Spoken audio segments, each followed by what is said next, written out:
सर्वांना नमस्कार। मी जिल्हा परिषद बीड सीईओ जतीन रत्ना।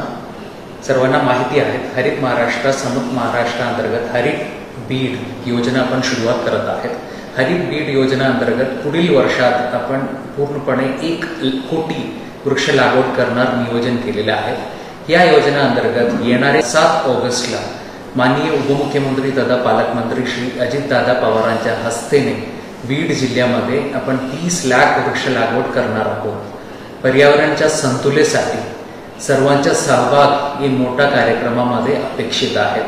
सीईओ म्हणून मी सर्वांना आवाहन करतो, विनंती करतो, ग्रामपंचायतीचे सरपंच, ग्रामसेवक, बाकी सगळे यंत्रणा, आपल्या जिल्हा परिषदेच्या सर्व शाळा आणि विद्यार्थ्यांना सुद्धा विनंती करतो की कार्यक्रमामध्ये मोठ्या प्रमाणे सहभाग व्हावे, जेणेकरून आपल्याला हे मोठा उद्यम सक्सेस करू शकतो। धन्यवाद। जय हिंद, जय महाराष्ट्र।